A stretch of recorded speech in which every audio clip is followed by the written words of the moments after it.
It's Friday, 13th of January 2023, Friday the 13th. In this evening's show, we are joined by Carl from the Watford pod. Don't scratch your eyes.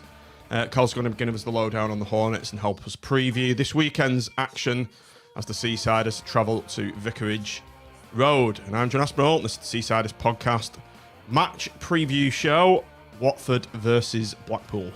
Ready, change the world. A small town from the north of England with a great tradition.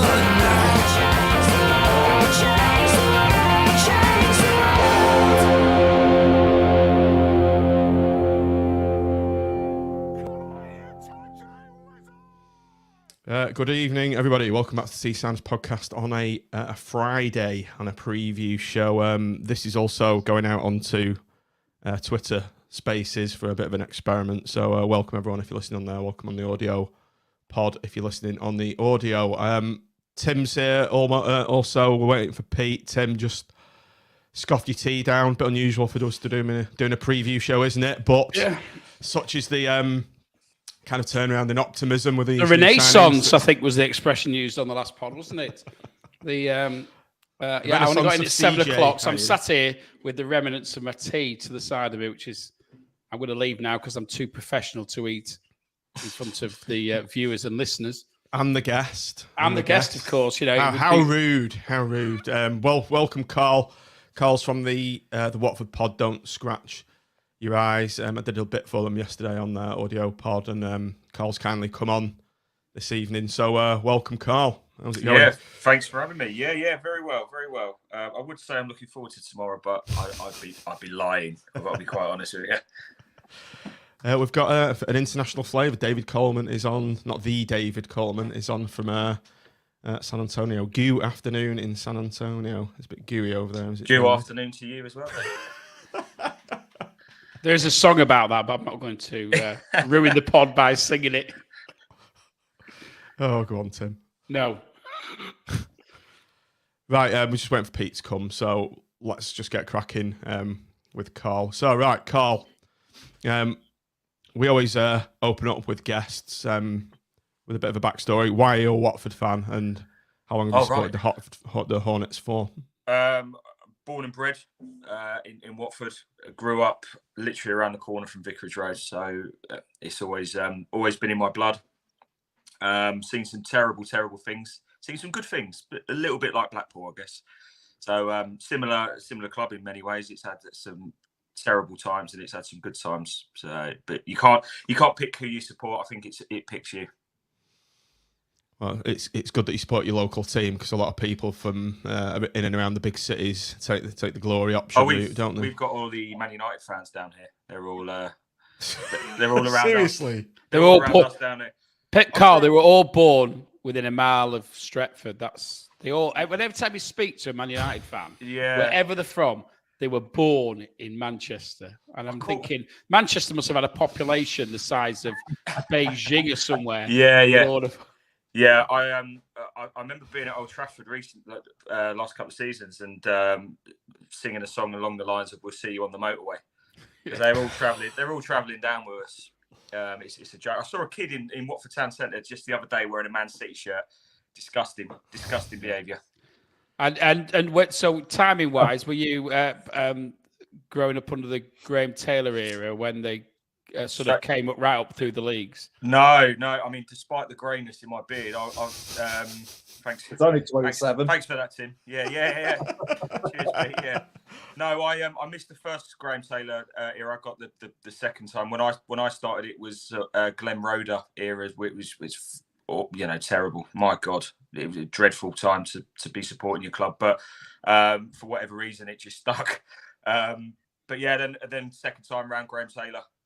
Come back and Phoenix from the ashes, really. So, despite my youthful looks, I remember the first time round. I bet you do. So where's that laugh sound effect gone? I remember. That's what happens when you follow Watford now. You look like that. As I say, he's only 27, but that's what. Luther Blissett, John, who else was? Steve Sherwood, the goalie. Andy Gray headed one out of his hands in that cup final. I can remember more. Can't stand him. What did he say? He just mentioned that. I can remember more Luton players. I don't know if you can see That's that. a swear word, isn't it? That's a swear word. We don't go there. I wasn't going to mention Preston or Fleetwood during this podcast. I wasn't going to do it. I'm now struggling to remember the names of all the players who used to play for them, but there was at the time, you know, they were obviously. I started watching football properly in '78, and Watford were on the exponential rise up the divisions at that point, weren't they? And I think they got themselves in the 81. You got promoted or something. I think was it you and Luton who got promoted at the same time into. Yeah, and they had Paul Walsh, and it was all of a sudden we seemed to go from this very, very negative 4-4-2 to having this sort of very fluid football in the Premier League, and it's quite exciting because you were doing you stuck with the 4-4, well probably more 4-2-4, I think if I'm thinking rightly, and Luton were sort of playing all sorts of. Well, they were playing on a plastic pitch as well, so that didn't help. Yeah, all sorts of formations, and we saw a bit more of that coming into the '82 World Cup, where you had Denmark and doing different things, and it was good. It was a good time actually. I have very fond memories of watching football around that period. Tim, I watched Watford home and away for nearly 14 years. Did you? Yeah. I was working. Pete, you've obviously just appeared a bit late to the pod. Do you want to tell Carl you're kind of local to the? Tell me your story because there's a story there. You live in Hertfordshire, don't you? I used to live in Watford. I used to live in Oxley actually, but I was in the police there, and I was part of the football intelligence unit from '87 till about 2000, 99, something like that, 2000. A bit earlier than that. So I used to go to home and away games. Thankfully, we haven't met before. Yeah. You might have nicked Carl or his mate. Yeah, you might have done. There was always a Welsh guy that I remember travelling home and away with us. Police. He retired recently, but he was a Cardiff City fan. But he come home and away with Watford fans. He was a good guy. Good guy. Al Jick was the football bloke at the time. All right, okay. We're a family club. We don't cause any problems, so you know. No, there were very few. To be fair, that's there wasn't a lot, to be honest. I was just quite like that sort of semicircular home end. I know you obviously probably were rather exposed to the elements in those days, but you used to have that terrace behind the goal, didn't you? That's it, Vicarage Road end. Yeah. Yeah. I know it's probably changed a bit since then, but it has now. Yeah, it's. We were talking before we started about ownership. The one thing the owners have done is invested in the stadium. You know, we've got it's still a small stadium in terms of this country, but it's Premier League standard. It is quality now. Carl, I've got to tell you a quickie that when I was working there one day, there was a bloke, a QPR fan, old boy, used to come to the Watford games and used to go to the QPR games as well because he lived in Watford. And there was a minute silence going. I saw there's a minute silence today. And he went, "Oh, minute silence. There's 90 minutes silence here every fucking week." That was back in the day. It used to be fairly quiet. We've livened up a bit since then. You nailed the accent there, Pete. I think you've obviously been living down there too long. Yeah, you did. Yeah. Right. George, tell us very briefly about your podcast, Don't Scratch Your Eyes, Carl, yes. And how long it's been going, how you got involved in it. It's quite interesting to hear these things. Yeah. So it's Do Not Scratch Your Eyes, which comes from the name comes from that goal Troy Deeney scored against Leicester. It was the commentary. Bill Leslie said Do Not Scratch Your Eyes, and when we were looking for the podcast during COVID, actually, that's how it come together. Myself and Justin just got talking. As you do to other football fans. I was already doing a match day vlog on YouTube, and it just sort of started. I said, there are, for some reason at Watford, there are a couple of podcasts, but they're very much in tune with the club. They're very much on the club's sort of coattails, looking for little bits here and there. But we wanted something that was a little bit more against the grain. We started it during COVID, and it's just gone bang. Just got out of nowhere. We've been on TV, Talk Sport. We've just signed up to Talk Sport Network now, so it's really going strong. So very proud of it. Excellent. I think that's kind of what forced us onto YouTube, wasn't it, Tim? The pandemic, because we were audio only before the pandemic, and we used to do it in my loft rooms. We'd physically all come together, and we thought, right, well, how are we going to keep going? Didn't we, Tim? So it's and to be honest, I actually think this format works better than being physically in the same room together, because I think the layout looks better because you're all face on the screen, where if you're in a room, then you've always got issue with camera angles, and unless you've got somebody actually controlling the cameras, you're stuck with one camera angle really during the thing, and I think aesthetically it doesn't look as good. But yeah, John's been doing it since Adam was a lad, haven't you? 2010, yeah, Premier League started. And I think I started getting involved when things started to go slightly awry at the football club, probably 3 or 4 years later. And because I was heading BST up, and John would bring me on the show, and because it was an ongoing topic, it ended up being on every single. Could not get rid of him. It's like that gum on the bottom of your shoe. Yeah. And but I think actually probably the pandemic is when it sort of all probably came together a bit better, because every single game, people are sat at home and they're looking for football content, and we hopefully, I think we, along with others at Blackpool doing different things, we filled the void, and we enjoy it. It's a hobby, and lots of the guys and girls who listen to us seem to enjoy it. So we'll keep going until they tell us it's time to sling our up, won't we? Yeah, until they start spitting in our faces outside games. There's a classic story that you said the other day, weren't you, on the podcast patrons, where John's in supermarket. Well, you probably need to tell the story, don't you, John? I don't know if this chap's listening. I've just been training, taking Polton under 10s. I was in Booths getting a bit of food after I've taken training, and I've just got my Polton top on. I'm with Eddie, and this guy starts walking towards me. He's got a Blackpool training top on, and he's looking at me like he's seeing a ghost. And I was like, "Oh, what's this guy want? Is he a bit of a mentalist or something?" And he took one of his AirPods out, tapped me on the arm. He said, "I'm just listening to you right now." And he was listening to the podcast. He was listening to me speak. And then seeing you. Yeah. It's weird. It's very odd. It's weird. You get people coming up to you. It's very bizarre. Very bizarre. I think Justin that was on when you were on the other day. I caught. This is a great story. I caught him doing this, and I said, "That's disgusting. You can't do that ever again." So he was in the grounds, and some kids had basically recognised him off of the vlogs and stuff that we do, and he was signing the kid's shirt. I said, "Do not! What are you doing, man?" Oh, he's dishing out autographs, was he? He's dishing out autographs. Who do you think you are? Who do you think you are? Outrageous.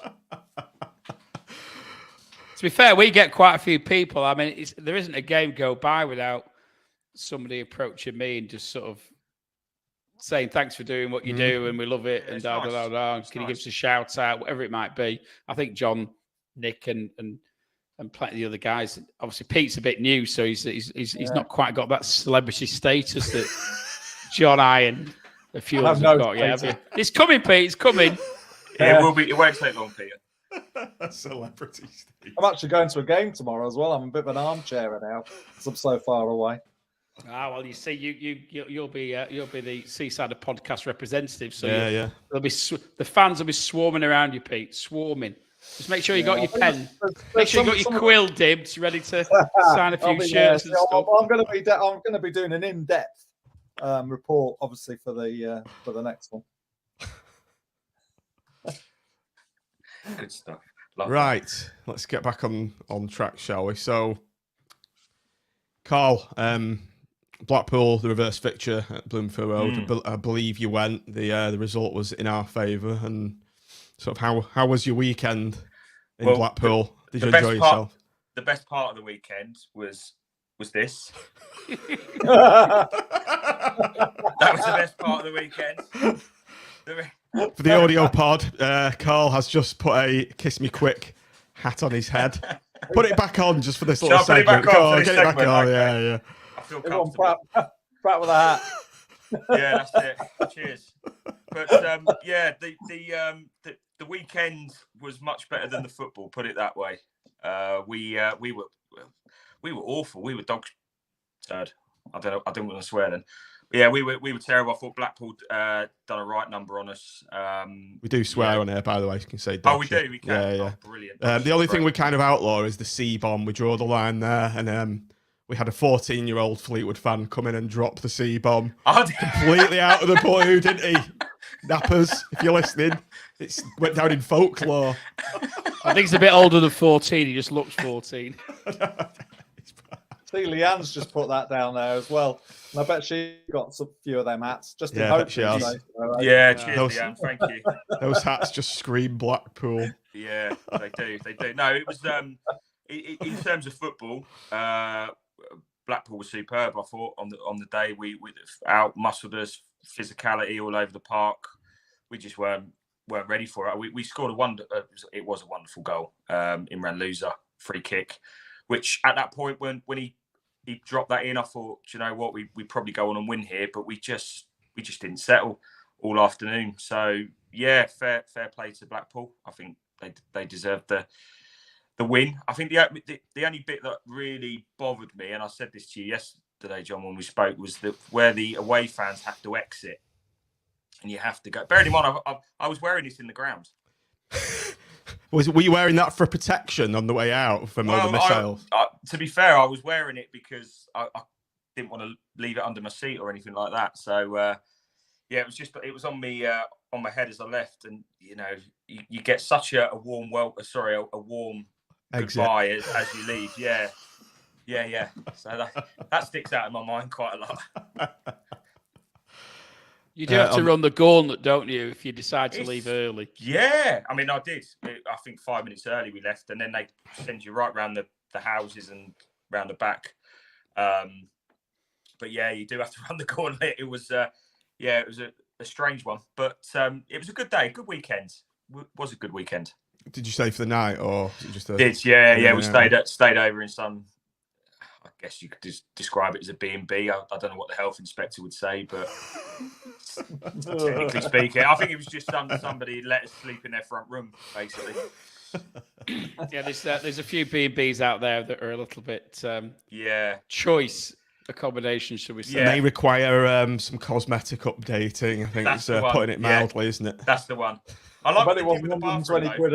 I bet it wasn't 120 quid a night, though, was it? No. I like what they did with the bathroom. What they basically did was put plastic sheeting from floor to roof and just cut around the sink and the toilet. So obviously, if there was Yeah. You should get for the vomit. Yeah, a quick vomit clean. That's what. Yeah, it was outstanding. That. Where did you end up in the evening? Can you remember? Weatherspoons. Literally Weatherspoons. Do you know what it was? Spoons. Yeah, we did. It's the one closest to the Pleasure Beach near the big place, one. It's a good bar, that, to be fair. It's massive. Oh, the Velvet Coaster. Velvet Coaster, that's it. Yeah, huge place. But we because obviously there's people on holiday there or away for the weekend. There's obviously football fans, and we met this group of people. And it's cheap as chips, isn't it? And you can get absolutely annihilated for a tenner. So what more do you want? Exactly. It is the best pub ever for a G&T, by the way, John, because you can get a double G&T and a nice little mixer for about 3-4 quid. Which if it going to Thatched, it's about 8 quid. Yeah, no. There you go. Yeah. I did what is it, the Manchester? I did wander in there for about 50. Yeah, I didn't. I mean, as soon as I stuck to the floor, I went, we got to go. Yeah. Grim in there. Very few occasions. 2 pints were 14 quid. Where in the Manchester? No, up here.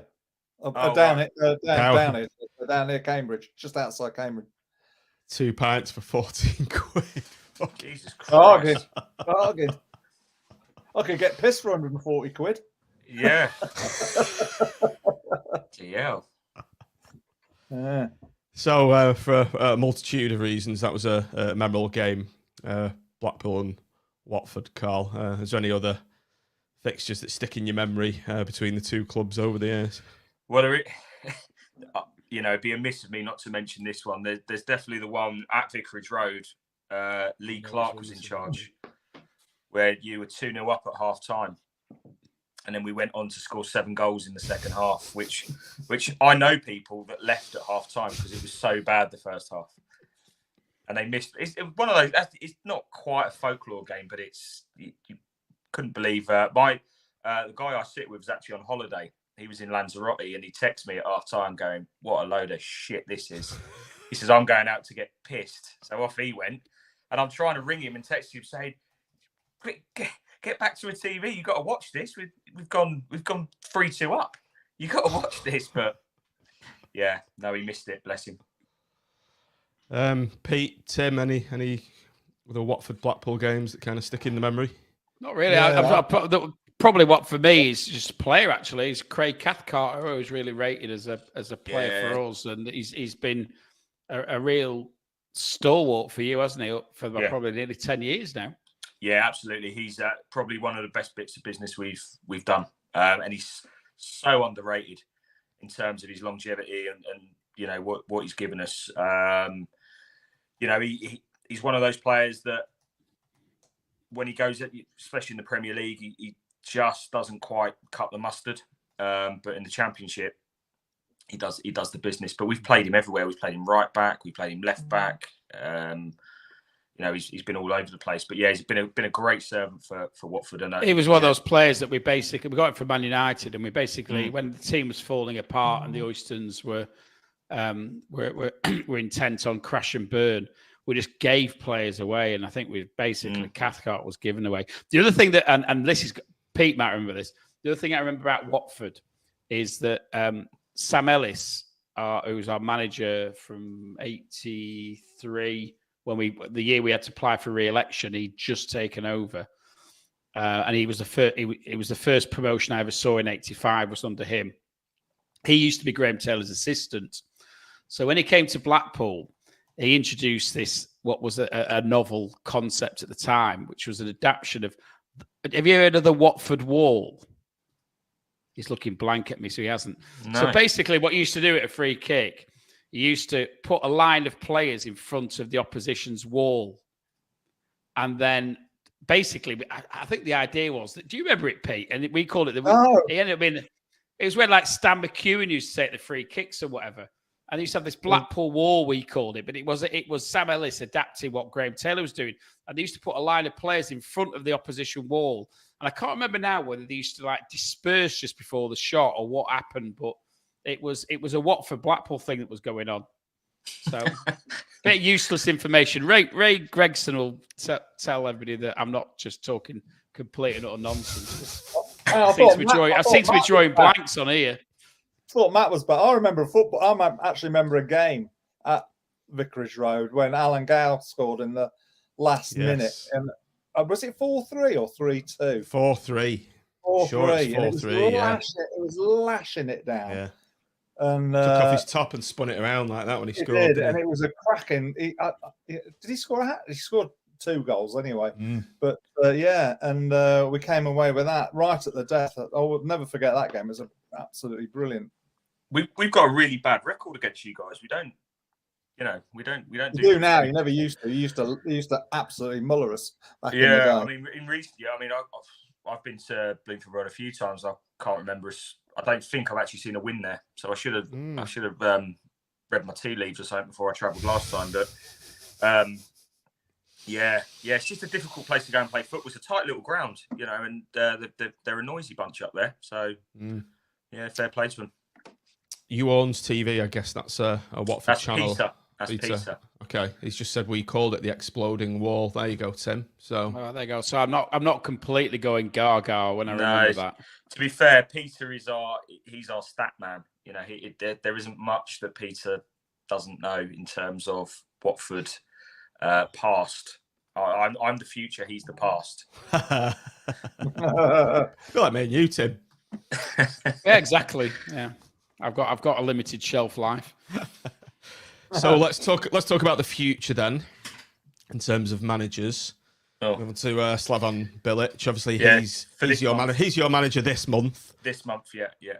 So, how do you feel about Slaven Bilic? How do you think he's doing? And how do you feel generally about the frankly ridiculous turnover of managers that you have, and I'm sure Watford fans will agree with that. Yeah. I mean, that's probably the place to start. I think for anyone that hasn't spoken to a Watford fan before and asked them about it, we're just as perplexed by the whole situation as people outside of it.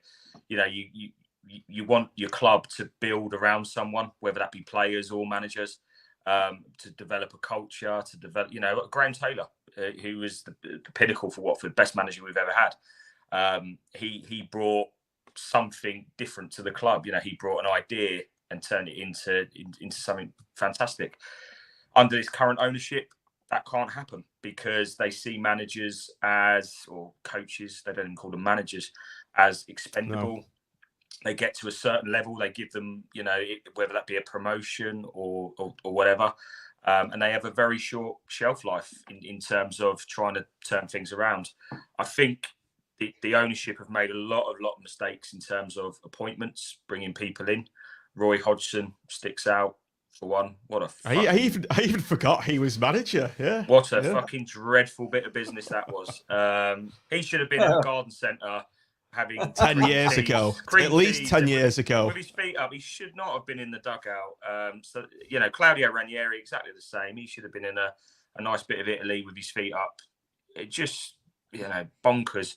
I even look back and we brought in Kiko Sanchez Flores, who was a manager that we appointed when we first got to the Premier League. And he done well. He kept us up. But they binned him off for a reason, and then they brought him back a couple of years later. It's just like, I don't understand. But Slaven Bilic, I rate him. I think he's the right man for the job. Even though John can't spell his name. Yeah, I did spot that, but I didn't want to say anything. You need to get Eddie as your script writer. Right. Hang on, I'm going to Google him. Hang on. Yeah, Google him. Yeah. There's one L. It's one L. And there's like a weird some form of flexion thing over it. Yeah, But I think he's the right guy for the job. He's brought in Julian Dix as a coach as well, so a guy that he's played with, a real hot-tempered player, and he's there. You go. I remember Julian Dix. Yeah, Thunder Bastards in his time, didn't he? Yeah, he did. Yeah, so I think they have to be given time. That's the problem. And I think there's a large group of supporters that have now got used to the idea that we just, cut and shut managers, coaches whenever we want.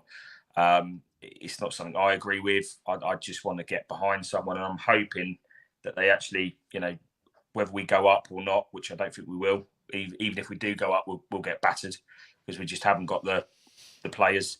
So I think they need to stick behind him and back him. This January window, I called it on our podcast. I said it's the most important transfer window that the Pozzos have ever had, ever. And at the moment, they've brought in a couple of players, but they haven't brought in enough for me for what they want to achieve. You're a bit higher up the league than I thought you were, actually. Yeah, it's the championship's bonkers though. I mean, we could lose 4 and be in the bottom 3. It's just a crazy league. Yeah, I don't know how. If you go between you and 13th is 4 points, so you're in 4th. Yeah, and Reading are 13th, and there's only 4 points between you. Yeah, fucking Reading. Don't get me started on them. Jesus Christ. I slagged them off on your pod yesterday. You did. They're the most pointless club and town in the. Awful. It is. Yeah, we agree. Well, I agree. Yeah. I'm sure the others agree. I'm saying dreadful place. We've had this conversation on our message board thing as well. And I think it message board pods. It would come top without a doubt. All I can say is we were looking to try and shoehorn an away trip to La Liga in for this season, and we've chosen the day we play Reading away, which I think. I don't blame you. Which probably sums up what we think of that game. Yeah, points is to football what I am to stand-up comedy. Oh, he was brilliant. Fucking awful. It's dreadful. Yeah. He just all he does is his game plan is I'll sign my son and hopefully he'll give it to Thomas. Yeah, give it to Thomas. Yeah. Well, I've always said this. If you have you ever there's a film called it's Jimmy Grimble. Anyway, it's a longer name than that. But there's a guy in there who's quite a famous actor. Actually, I've forgotten what he's called now. But he had his son playing in the team, and it was always pass it to Gordon, pass it to Gordon. And basically that was Paul Ince when he was Blackpool manager. Pass it to Tom, pass it to Tom. It still is. Yeah, it still is dreadful. We were there for the FA Cup third round. And we had a team of 17-year-olds out because we've got so many injuries at the moment, which we'll probably come on to. But yeah, just they were shocking. They beat us 2-0, but they were dreadful. And they struggled to get past. We're talking about Reading, actually. We should just probably move on, shouldn't we? It's fucking boring me to death, let alone anyone else listen to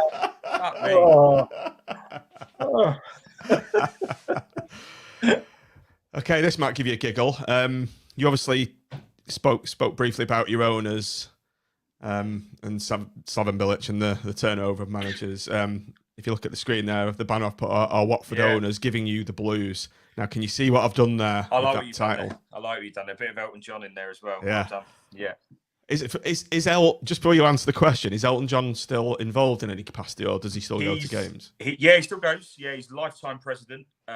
He had a concert at Vicarage Road as part of his Yellow Brick Road tour fairly recently, the end of last season, and he sort of stopped the concert midway because it's full of Watford season ticket holders basically, and he stopped and he said that he really wants to be part of the club once he's finished in terms of music. You know, whether that's coming back in some capacity or what, I'm not too sure. But yeah, he's a massive fan, and he's a legend in the music, but certainly at the football club. Oh, that's good.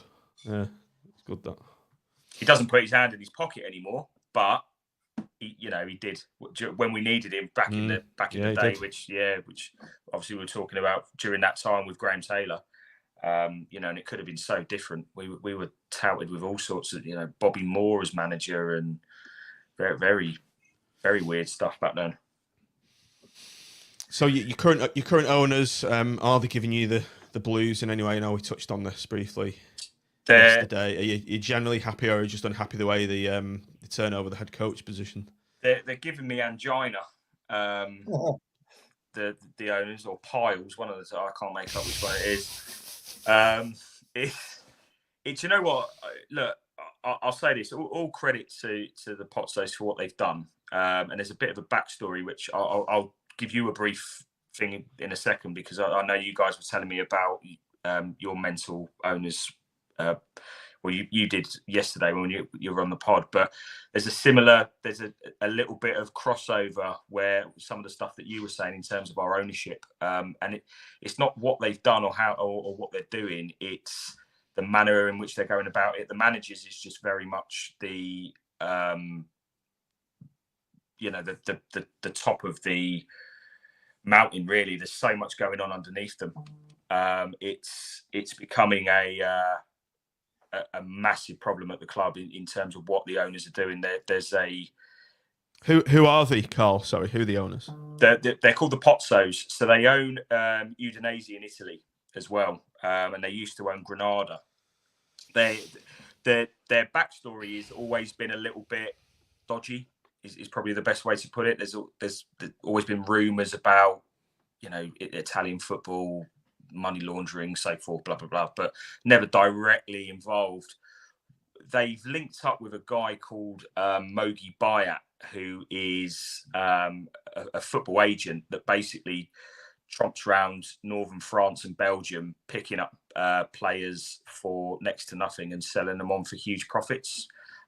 Namely, we've just picked up a player called Bayo at the beginning of the season. Scored a few goals, to be fair to him. But they signed him, I don't know what day. If Peter's listening to this, he'll be able to say. But they basically signed the brothers' club, Mogi Bayat, Charleroi, signed him on the Tuesday for 1.5 million. On the Thursday, they sold him to Watford for nearly 5 million in a couple of days. Mogi Bayat is currently under a big investigation for fraud and other activities. But there's a big worry that our finances or whatever may be tied up with this, or we may be mentioned in some shape or form. So there's a bit of a grey cloud hanging over us at the moment, and the owners are not doing anything to distance themselves from that. You know, they're not sort of saying we're nothing to do with Mogi buyout or so forth. There's also a lot of issues in terms of the finances at Watford. The parachute payments that we were due have already been mortgaged. They've gone, so we haven't got any money essentially coming in from those parachute payments. So we're a club that if we don't go up, you know, this season or next, you know, potentially we could be looking at you know, a really big problem. And you know, if you want reference for that, look at Derby County, for instance. You know, where they are at the moment. So it's very much an unknown circumstance where the owners are concerned. Worrying time, shall we say? Tim, that sounds almost familiar, doesn't it? Large sums of parachute payments being withdrawn from the club. Yeah, obviously we've been there and bought the T-shirt, and this is one of the reasons why BST originally campaigned for an independent regulator, which obviously looks like it is coming in. But it's like a litany of bad ownership, lack of financial acumen, financial prudence, you know, and this the fact that any owner can just trouser the money that's actually meant to be spent on the football club. You know, these funds should be ring fenced to be spent within the football club. To be fair to Watford, what I would say is they've always come across to me as a club who spends money, whether they spend it wisely or whether they are wasteful with what they've got is another matter. So I suspect there's a slight difference in relation to what we saw, which was a fairly transparent removal of funds. Oh, I got sued for this, by the way, Carl. Yes, a rather transparent removal of funds from the football club, illegitimately stripping assets, according to the judge in the High Court, not me, and it needs to stop, you know, and you know, and to be fair, I don't think the clubs in the Championship help themselves. I think, you know, we've spoken about this on the pod before. I think, you know, it's a basket case of a league. There's far too much money being spent on wages for players compared with the incomes that are coming in, and part of that problem is the parachute payments, which distort the financial landscape of the league to a dramatic degree, because you have listen, we benefited from the past, where you've got the clubs who've got the parachute money are massively advantaged as compared with the rest, and the rest are always playing catch up and trying to create a level playing field, and they want that money, in order to get that money, they've got into the Premier League, and therefore they have to gamble the family jewels, you know, whether it's mortgaging the stadium or whether it's you know, paying ridiculous wages that they can't afford. At the end of the day, it creates the derbies, it creates the issues that we've seen at other clubs, you know, the Birminghams and the you know, Portsmouths and all these other clubs who've ended up teetering on the brink of insolvency, if not chucking themselves over the proverbial cliff edge. Yeah. So yeah, we hope that will get sorted out for you, and in the end, and we certainly don't want that to happen to any other club or no, any fans. definitely not. No, 100%. Preston fans aside, obviously. Yeah, of course. I get where you're coming from. I mean, the FA, what they did to Luton, I get. I know obviously they're football supporters, but I hats off to the FA for absolutely nearly destroying Luton. Well done. It was like England winning the World Cup for me. Just using the example of Preston, and as much as we despise them, their former owner, who's recently passed away, was basically putting 12 million quid a year in just so they could tread water in the Championship, and that's without, and we belittle them over the fact that they've never been in the Premier League, and can't win a playoff game to win to save their lives. But the reality is that's, bar a few exceptions, and I'd probably say, you know, Brentford fall into that category, and we do, because I don't think we go silly at the moment. But a lot of the clubs in that division Rotherham's another one, isn't it? Who don't. But a lot of the clubs in that division just basically spunk money for fun, and Stoke are like an example of a complete basket case where there's no financial prudence whatsoever, and it's easily done. If you want to pay 30 grand a week, 25 grand a week for players, there's plenty of players who'll take it, and I think the owners have to take some responsibility here and take control of the financial situation, the financial landscape that exists in the Championship, and stop this nonsense because it is mental. Yeah, I agree. Well, it doesn't help clubs like us either. We're never going to pay those sort of wages. So, I don't want, to be honest, Pete, I don't want us to pay those wages. No, I'd rather I always think I'd rather get bounced back into League One than put the future of the club at risk by paying some no mark 30 grand a week. Well, we've got enough players who sat on the sideline picking up wages at 6-7 grand a week who aren't contributing anything. You multiply that and the wages by 3 times, 4 times, you'll still have that same problem. And the reality is, Watford obviously have a little bit more Premiership pedigree than we do. But even so, it's not sustainable. It just isn't. No.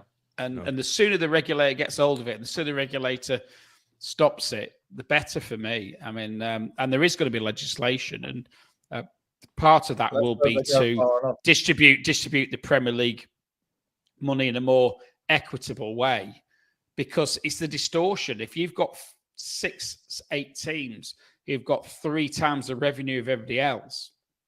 Those who want to catch up with them are having to basically hop themselves up to the hilt to try and compete, and it's got to stop. Okay, let's move on to a slightly more happier topic. It's Graham Taylor, Graham Taylor Day, I believe, Carl, at Watford tomorrow. Do you want to tell us a bit about what that is? And we all know about Graham Taylor. What did he mean to Watford? Obviously, he's a really nice bloke, wasn't he, Graham Taylor, as well? Top man, yeah. I mean, I was only young, but met him a few times. Always had time for people. One of those old school, probably ahead of his time in terms of football, what he was doing back then. But every player that we've spoken to on the podcast that's played under him, or worked for him in some capacity, has only ever said nice things about the guy. A legend in the town, in terms of local charity that he did, and the guy that he was. He's got a statue outside of the ground. That's what he means to the club. He is Mr. Watford. Obviously, terrible time in the press when he was England manager. And his wife Rita still attends the games as a guest of the club, which is nice. That's nice. But yeah, in terms of the day, it's 6 years since GT passed. In fact, yesterday, I think 6 years. So yeah, 6 years yesterday since. Is that long? Is it? Jeez. Yeah.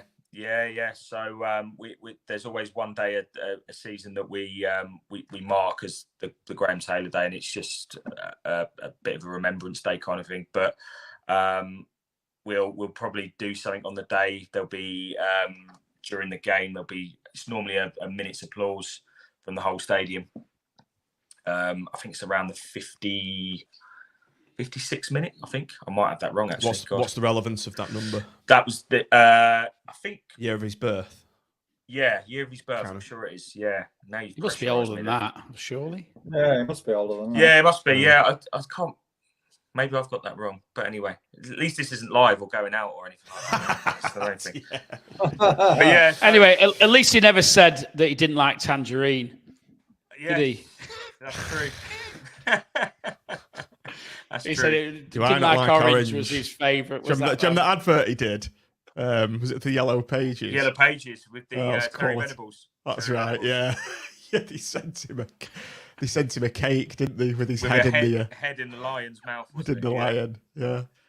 That was quality. Yeah, no, he's a top guy. I feel a bit sorry for him because that documentary, particularly the Holland away game where he was berating the linesman, it probably distorted most people's perception, and he got the old turnip head and everything, didn't he, off the sun and all that business. Yeah. And he was, as you say, in the 70s and the early 80s, he was, when he was in his 40s, probably, I'm guessing at the time, 30s and 40s. He was quite a revolutionary manager, wasn't he? He sort of reintroduced the wingers and had some exceptional players and made players like John Barnes. He had. Well, it was a taxi driver that found John Barnes, and he picked Graham Taylor up, and he said, "You need to go and have a look at this guy. I've seen this guy playing in I think it was Dulwich or something. You need to go and have a look at him." So Graham Taylor went, "All right, no problem." Took his name down, details, went and watched him, and pretty much signed him on the day. And that's how. John See, a lot of managers wouldn't go, would they? They wouldn't. No. They'd have thought, no, but he's a taxi driver. I've got to ask, I'll rely on my scouts or whatever. Exactly. Yeah, Luther Blissett, again, you just mentioned him. He was another one. We're very close to Luther. He comes on the podcast quite a lot. Again, does he? Yeah. I remember when he signed for is it AC Milan? Because they sold him, didn't they, to AC Milan? When AC Milan were like the best team in the world. Yeah. He tells some great stories about that. You got to bear in mind as well, at the time he went to Italy, it wasn't probably a particularly nice place to be for a black guy. No, for a footballer, and the stuff that he's told us and Italy and so forth. I don't think that was his happiest times playing over there. He obviously went to do it, gave it a go, and it just never quite panned out for him over there. There used to be a program on Pete, remember John might or might not. There used to be a program on Channel 4, which was like the Italian. That's right. The Italian football was like the Italian big league at the time. That's where it's massive. Yeah, it's massive Italian. Yeah, and he's going Lazio. Yeah, with James Richardson. Yeah. It was a fantastic program on Saturday mornings and then Sunday afternoons. And so Italian football was quite widely watched around the time that Luther was there, and Ray Wilkins was there, and Mark Haley went over, I think, to AC Milan as well. And obviously later we got the likes of Gascoigne going over, but there was it was all the best players played in Italy, didn't they, in the early 80s? And Maradona was at Napoli, wasn't he? And so forth. Yeah, David. Platt, Sampdoria. Yeah, God. Now we're going back. Yeah. And old Gianluca Vialli, of course, who has sadly left us this week. Yeah, passed away. It's sad. Take nothing. I mean, in terms of from a Watford point of view, not a particularly good period in the club's history. I forgot he managed. He was the manager. He was. Yeah. After GT, literally after Graham Taylor. Wow. Yeah. Mind you, who hasn't managed Watford? Well, there's probably a good chance one of you have at some point. The way that we're going. But My name's in the hat for the next manager next month. I didn't even mention that in the context of him being a hot Watford manager. I thought you did, Tim. No, I didn't. No, I can't actually claim he used to that play one. a bit of golf, didn't he? Old Gianluca. Yeah, it changed again, we've spoken to players that were sort of played under Graham Taylor, and then Vialli came in, and they just said it just changed overnight. There was, the players all used to go out for dinner and stuff together, and then it was like, right, you need to be in bed at 7 o'clock. These meals, salad for this, and training at this time, and everything changed completely. It probably changed too much, and then talk about wasting money. We wasted a load of money on a load of shit. Ramon Vega. Who came in for big money. My God. Esper Bardson, who was a goalkeeper who just didn't like playing football. Just some awful stuff came in. And then that was at the time where the ITV fiasco happened and nearly bankrupted us, to be fair, because of the money that we paid out on these players. So not and Vialli probably unfairly took the can for that a little bit, because we were awful. We were playing this side to side tappy stuff. But at the back end of that, he kind of did bring in a few youngsters into the first team that then went on to to play for the club for a good few years. Okay, that was the past. Let's move on to the present. Carl, if you could tell us about Watford's season so far, up until your present form over the last sort of 4 or 5 games. Yeah, it's been a little bit like the roller coaster at Blackpool, the big one. There's lots of ups and downs in this story.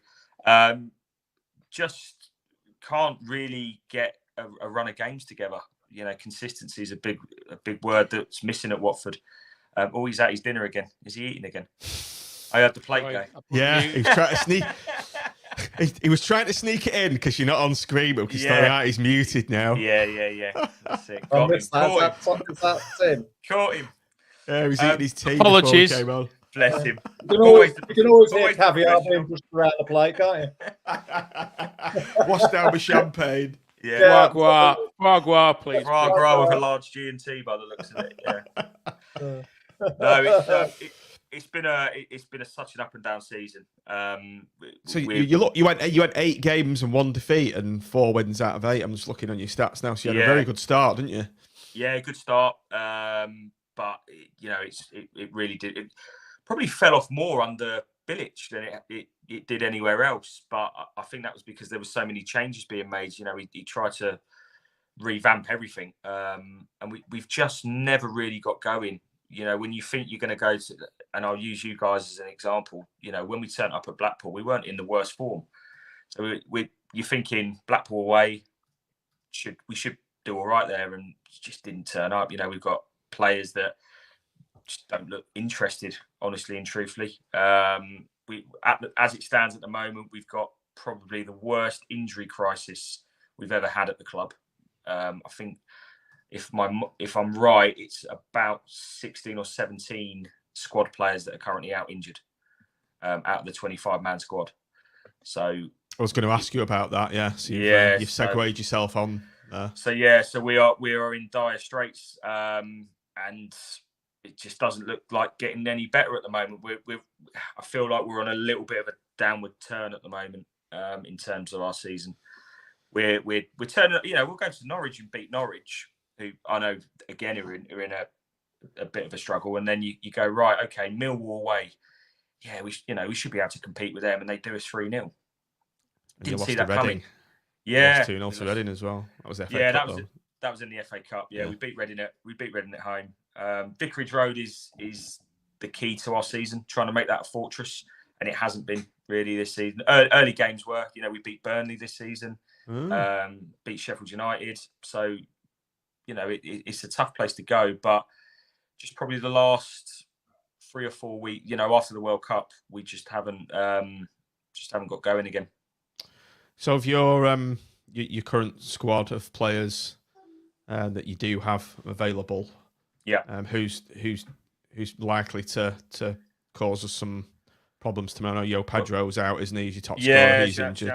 João Pedro's out. I mean, he's the he's another £50 million player, without doubt. There's a young kid in there called Asprilla. No relation to Faustino. No. Although he might be. I don't know. He could be. But yeah, allegedly he's not. But he's a kid with loads of potential. Still getting used to the Championship. He'll probably be playing. Davis will be out. I think he's injured. Keenan Davis, big, powerful centre forward. Got him on loan from Aston Villa, so can't see him playing. Other than that, danger man is probably Sarr, who again you know played for us in the Premier League, record signing. Doesn't, you know, he's a miserable sod. Turns up when he wants. Bit of a stroppy arrogance about him, but he has got that little bit of magic. So if he does turn up, he's definitely the one to watch. What position does he play? Generally, he'll be on the wing, but he will cut between the two. So right. Could left and right. I actually prefer him sitting behind. I'd like to see him sit behind Keenan Davis, but they tend to play him wide. Okay. I noticed Dan Gosling's injured as well, isn't he? Because Blackpool fans will know him because he played for us a little bit around 2012, 2013. Dan Gosling's made of biscuits. You've only got to touch him and he crumbles away. Bless him. Great signing for us. You know, when we were in the Championship last time and then bounced straight back up, he was probably my player of the season that year. Just a bit of a midfield general. Did all the dirty work that nobody wants to do. We might have Chowdhury back tomorrow. He's a loanee in from Leicester. Played for them a few times in the Premier League. I think big hair. So I was about to say that's him with the big hair, isn't massive it? hair. Yeah. Allegedly, he might be back. He's my only shining light in terms of that midfield that might be able to break up the play a little bit and be a bit of a physical presence for us. Excellent on our perspective. So just give us your thoughts on if you do know anything about Blackpool and the players. Do you see any threats coming from the Blackpool team, and do you think we'll stay up based on what you've seen?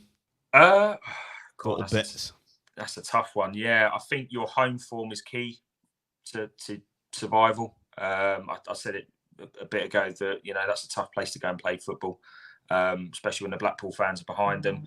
I think the players that are probably the ones that tore us apart last time. Last time round, they're going to cause us problems. I think physicality wise, you guys are going to be at it all over the park, and that's where the game will be won and lost for me in terms of second balls and being physical. I just don't know who we're going to have in that midfield to compete with you guys. So we will see. We just watch out for Pavida, who's our the loanee from Leeds, because we've moved him into like a number 10 role, and he's been a revelation since he moved there. So yeah. And will we see? But we've got Josh Bowler back, who. Yeah, well, I was going to mention Bowler because he was a bit of. I don't think he'll start tomorrow. But... He was a bit of a club legend, wasn't he? And then went away. Yeah, and he signs for Forest, and they basically loan him out straight away to Olympiacos, and that's been a mistake, and it's not worked out. And the only team he can play for the rest of the season is us. Yeah, so because he can only play for 2 clubs, can't he? Yeah. So we've got him back for the rest of the season. So it's going to be interesting. Personally, I don't think he'll start tomorrow. I think he'll start on the bench, but. I think he'll start tomorrow. I think he'll start. Yeah, unleash him. Unleash him. take his headband. Yeah, take his headband off and let him run free. Yeah, I think it'll be him and CJ. Yeah. Okay. Let's move on to just a bit of a fun feature we always do. We ask the listeners and you, Carl, and anyone else who can think of players who played for both clubs. I think one of the most famous ones for those of a certain vintage is Dave Bamber, isn't it? Well, there's a good story which you obviously know. Daniel Batman, who's our goalkeeper, potentially might be his wife, not sure. Something going on there. Is Bamber's daughter. Did you know that, Tim? That's a good one, isn't it? Yeah, I didn't know that. Yeah. Francesca. She's just she used to be Francesca Batman, but she's now changed her Twitter Instagram thing to Francesca Bamber. And there is rumours that there's trouble at mill, as they say. As they say in Burnley and other provincial East Lancashire backwaters. Well, as I mentioned, obviously Sam Ellis took over. Sam Ellis had been Graham Taylor's assistant, and he ended up coming to Blackpool in the 83, and he bought Kevin Stonehouse from you, and Kevin famously scored the winning goal against Man City in the FA Cup, which I mentioned on the last pod, didn't I?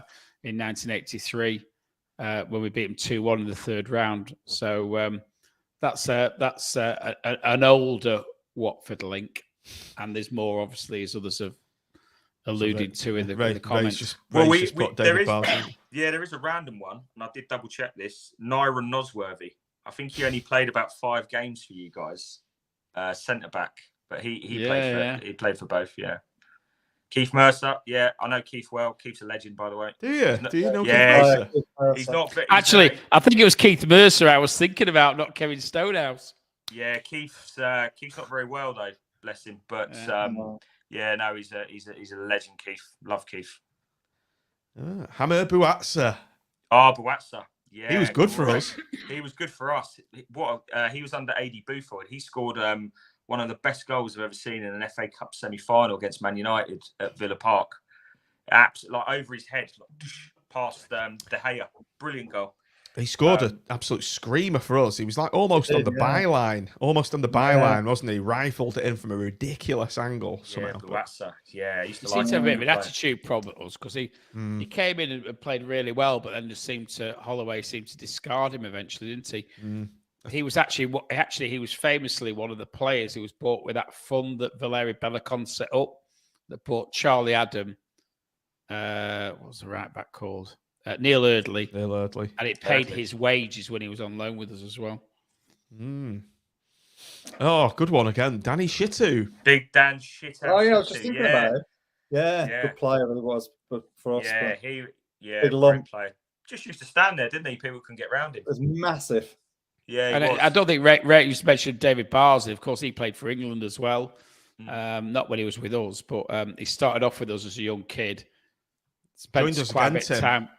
He joined us again. Do you not remember? We had him on. I was going to say, and he was at QPR as well. But he was at QPR a lot, and then he came back to us. And he was absolutely awful when he came back.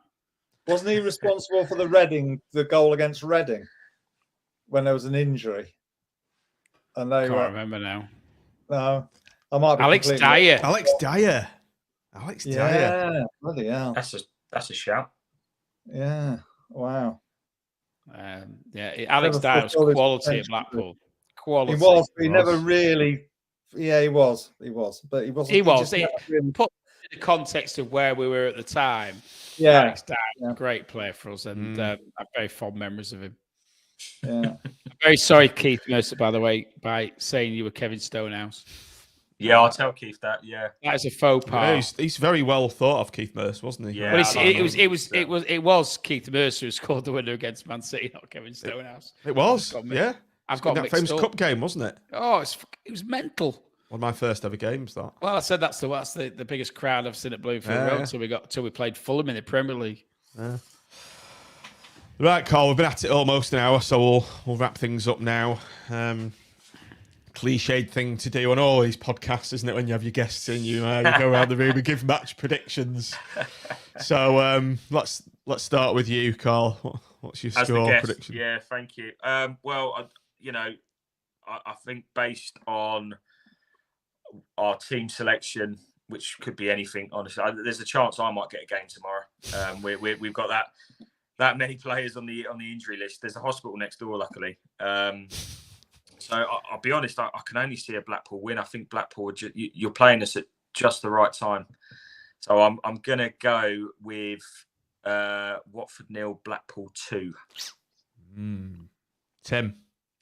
I think we're too confident. There's a lot of Blackpool fans going down, fully expecting a win. The Tangerine Renaissance has started, and experience tells me that generally there's a pin to be pushed into the balloon of optimism.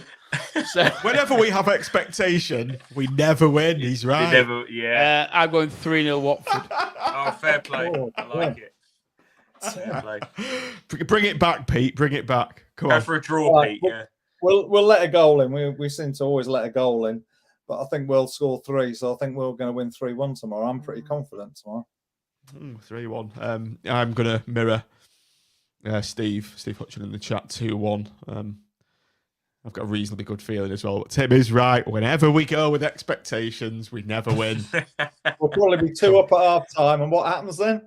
We're 7-2. Yeah, don't leave at half time, by the way, guys. Don't leave at half time. Right, Carl, it's been an absolute pleasure having you on. We're going to move on to, we always pick our team for the next game, so it'll be extremely boring for you. So thanks for having me, guys. Appreciate it. And good luck. And just for the benefit of the listeners, if just tells you your podcast again, because obviously there's the Blackpool preview. They'll probably be worthwhile our guys listen to, won't it? Yeah, absolutely. Yeah. So we're the podcast available anywhere. It's Do Not Scratch Your Eyes. And on the socials, it's DNSYE_podcast, and we're available anywhere. There's a YouTube matchday vlog, which I'll be doing tomorrow. So check it out. And that's what I'm doing as soon as we finish here. Awesome. Right. So if anyone sees Carl at the game tomorrow, do you do any stuff outside the ground, or is it all in? Yeah, sometimes. Yeah. Sometimes. So if you do see us outside the ground, go and say hello to Carl. Go get his autograph. Yeah, I'll sign your shirt for you. In fact, Pete, can you go and hunt Carl down tomorrow and get his autograph and bring it on the next pod? I'll be. Yeah, okay, fair enough. I will. Bring a spare. I might be busting him off myself though by then. I'll probably be signing away, you know. Peter, bring a spare vest down. I'll sign it for you. What about you? Won't get it on a string vest, though, will you? That's what we wear. I'll try. Right, we'll Cheers, look forward to that. Cheers, thanks a lot, Carl. Cheers, mate. Cheers, See you later. Cheers. Whoops. Kicked him off a bit earlier. That was funny. Right, just before we go, we obviously pick our teams, don't we, on the preview shows. It's been a while since we did one of these, so it'll be good to get this done. Is that in the way? Which is the best view, maybe? Well, let's just get us off. Right, obviously this is our team, not what we think he's going to pick. So 4-3-3, Tim, Pete. Are we agreed with that? Yeah. Yep. First thing to pick. Okay. Goalkeeper. Now, are we going to go with what Michael Appleton's been doing in picking Maxwell, or bring Grimmy back into the fold? I'd play Grimmy, but he's not going to. But I'd play Grimmy. Me. I'd play Grimmy as well. Right. Just it'll be Maxwell though. I think. Oh no, well, I think we know that, Pete. It will be Maxwell, 100%. I know what you're saying, but I still think Maxwell should keep the shirt at the moment. You think Maxwell should keep the shirt? I do, yeah. Oh, right, okay. So that's 1-1. So I'm. Well, but you went 2-1. Yeah, you've got the casting vote. Well, I've got the casting vote. I thought Pete was going to go with Grimmy. I've got to say, I don't think Maxwell deserved to lose the shirt based on the last game, but I don't think Grimshaw should have lost the shirt before that. So it's one of them, isn't it? I mean, to be fair, and we've had this discussion before, they're both very, very. There isn't a lot to choose between them. No, there isn't. Who's in there, to be honest with you? I'll be happy either of them.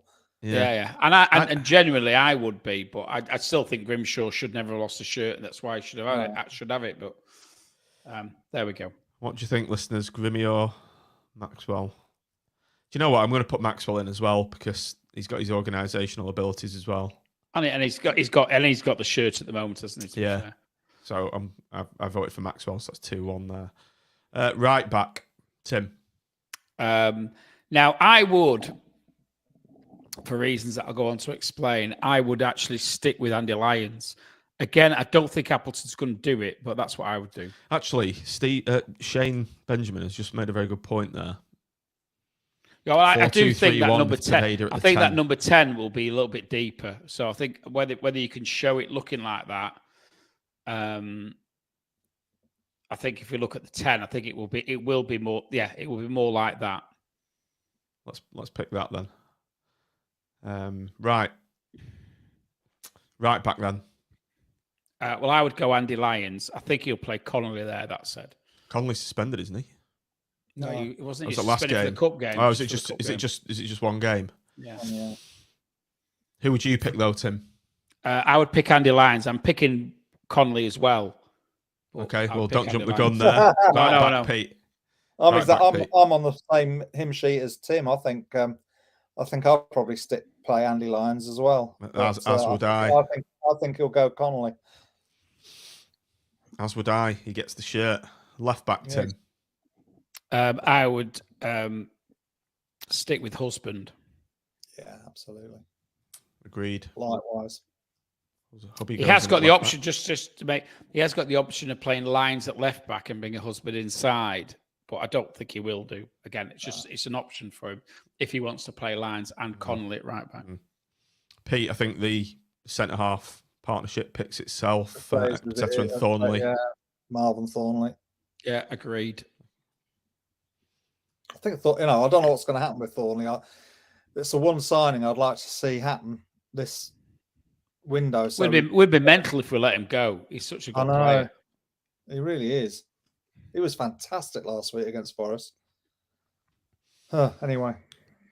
Okay. Does anyone see our big German tough tackling CDM featuring at all? I don't want to see him starting. I don't know. He's a bit of an unknown quantity, isn't he? It depends how fit he is as well, isn't it? Is it? Am I right in thinking he's not played that many games this year? He's played 26. He's played a load of games. Played all the German games. All right. All the break. And he's German, which means he's hyper efficient, and he's probably got a training program similar to Ivan Drago in Rocky IV. In which case he might start, mightn't he? I think he might. If he's fit, he'll start. So if we're in this formation, this 4-2-3-1, we want You've got to have him. defensive midfielders, don't we? Yeah. Which is Connolly and Tribal. No, either he's going to go Dougal and Connolly and bring Tribal on later, or he's going to put Tribal in and then go with one of the other two. Tim, what do we want? I would like to see our Tribal pick. and Connolly. Pete. Right. I'd like to see Tribal, and now this is the difficult one for me. Not Connolly, definitely not. Why? Because I think we need somebody like Patino. I think we need a bit of creativity there as well. So I hear that. To be fair, Pete, I think we'll probably go Patino, or I think he'll go Patino, but I would probably stick Carey in there at the moment because I think he's been playing pretty well. So I'd go Tribal and Patino. So Tribal's in. He's in. That's 2. Can I say probably the Patino one? Listen, it's a conundrum between what the team you want to see and what will happen. I think Patino will start. I don't want to see Connolly. I don't want to go down that route of Dougal and Connolly, or Tribal and Connolly, or Tribal and Dougal again. It's just too negative for me. We need to have somebody in there. Can I change my mind and go Patino in there? Patino needs a rest, according to Steve Hutchin. Well, he might do, but I think he's got... in which case, then Carey. Dougal and Tribal. Dougal and Tribal's not a bad shout. Nah. But the thing is, we don't know how defensive Tribal is or how attacking is until we see him play. I don't think Appleton is a massive fan of Kenny, you know. No, he isn't. Mike Robinson's just said hasn't played a while due to the winter break. I'm not sure he'll start, but whether we want him to start or whether he will start is two different things, isn't it? I'm veering over to Carey as well. I think Pete's right. We need if this guy's the guy that sits in front of the back four and just brings the ball out of defence. If he's linking to the more creative players, I think Carey has actually been defending pretty well just recently as well. He's been all over the place. He's getting to grips with the league, I think, and the style of play. So I'd have Carey because I really like him and he's our player. But Patino could do with a rest just for a game. It's difficult now. And it's usually easy. It's very difficult. Yeah, I'd go with that. I agree. He's convinced me there. Right. So obviously that's a number 9, but the number changes when you drop the shirt on. So I think that's a Pervader in this kind of number 10 role, isn't it? Floating around behind the striker. He's probably the first name on the team sheet at the moment. Right, this is going to be interesting. The two wider players. So the options are CJ, Bowler, Lavery, even possibly Yates out there. Which side are we looking at? About right or left or both? Either, Tim. What I'd like to see is Bowler start, but I'm just not sure how fit he is, match fit he is, bearing in mind what's been going on at Olympiacos. So I actually think he'll start the bench, but I'd love to see him start. Yeah, me too. Got to have him on the right, haven't you? Yeah, so let's if we're picking the team we want to see. Is he not left-footed? Oh. He is, but I think he'll play him on the right because he plays on the right, doesn't he? What about CJ? You can't drop him after that performance. You can't drop him, I don't think. I would. No, you would. I think it's going to depend on who plays up top. I think if he plays Medina up top, he'll play Yates out left. Let's pick the centre forward then. Oh, that's a tough one now. See, I would actually. Yates. I'd put Yates. I wouldn't put Medina back in. No, I wouldn't. No, I'd have Yates as well. Oh yeah. I wouldn't bring Medina back for this in this formation anyway. Hamilton gets my vote, Pete. Yes or no? Me too. I Right, thought you can drop him. Right or left? He plays on the left, Left. doesn't he, generally? Yeah, left. And then Bowler on the right. Yeah. I've been outvoted there, have I? Yeah, you have. Bowler's going in. Oh, about Morgan Rogers, perhaps? Well, I'll play anybody but CJ on the left. But I mean, I would love to see Rodgers play. I would. You know, what have we got him in for? Is Rogers fully fit yet? yeah, I don't think he'll start Rodgers tomorrow. But I thought his cameo last week was a good one. Fuck it. Bowler's going in. Bowler's going in. Bowler's going in, definitely. Of course he's fit. He'll still be fit. He's been playing. He's not been playing for if he's Olympiacos, half hasn't fit, he? if he's half fit, 60 minutes. Give him 65 minutes. Yeah. Then bring Rodgers on. Yeah. There we go. So we've got Maxwell, Husband, Thornley, Ekpateta and Lyons. The back four. In this 4-2-3-1. The two are is our new German, Thomas Tribal and Sonny Carey, with Plaveda in the number 10 role, Hamilton left wing, Bowler right wing, and Yates. David Coleman, though, has made a good point. What a bench. So yeah, I was just I mean, let's look down that list. So we could have Medina be there, wouldn't he? Lavery. Presumably Anderson's still a few weeks away. Dougal, Patino. Stewart, I think we can forget about him, can't we? Thompson. Connolly. Garbett. No, yeah, I mean, Connolly. Don't things do 7 easy? Don't things look brighter now compared to 6 weeks ago? It's really well. Never mind 6 weeks ago, John. 2 weeks ago. Yeah. I think it's interesting the dynamics changed now. Whether it's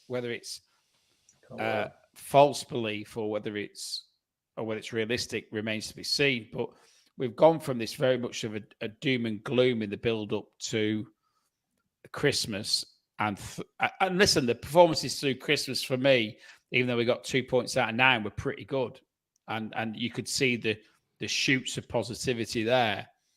But we saw the reduced attendance against Forest and then a superb performance. And then we've seen some very positive recruitment, not left to the 31st of January, but at the beginning of the month. And I think we've all got to go into this second half of the season as if it's day one. I think we've got to work on it being day one. I'm sure that's the way Appleton's looking at it. I'm sure that's the way the board looking at it. And it seems to be the way the fans are looking at it. I mean, there's far more going to. I'm gutted I'm not going tomorrow. I'm really. There's going to be 1,500 at least, isn't there? Yeah, there's going to be 1,500 fans. And listen, if I didn't have a commitment in the evening that I've got to be at 7:00, I would be there with bells on tomorrow. John's got no excuse. He should be going down there. Now Eddie's football's off, and I'm sure Eddie wants to go. So he can get his arse down there. So that's 15. That's 1,502. I'll only go if Pete gives me his autograph. Deal. But in all seriousness, there is an air of optimism about the club at the moment, which is nice to see because we've been languishing in the puddle of our own despondency for far too long, and it's been a bit. Listen, we're doing this podcast tonight, aren't we? Because there's a bit of a buzz, and we wouldn't be doing it, would we, if there wasn't a bit of a buzz? Because the Friday night shows have sort of tailored off a bit, and it's good to see. And I really, really hope. And listen, I jest a little bit with the 3-0 defeat. I really want us to win tomorrow, and I really hope we do. And I really hope that we're going to play the attacking football that Appleton wanted to play when he came here, and that we're capable of playing, and that we, I don't think all this nonsense about betting on getting in the playoffs and everything that is ridiculous. But let's get safe and enjoy the second half of the season, and not be, and get that buzz back in the north and get that buzz back around the stadium. That's my wish list for the second half of this season. I hope we get behind. I hope we have a Appleton Tangerine army right from the start tomorrow. Yeah.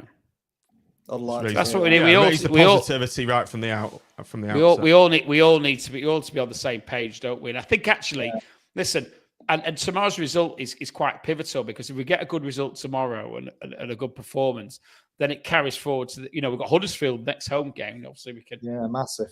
And that is a massive game. We really need to win that one. So it'd be great to go into that with a bit of positivity, because they've been picking up results. All the teams around us have been picking up results, and we really need a win, don't we? We need a league. We had a cup win last week. We need a league win now.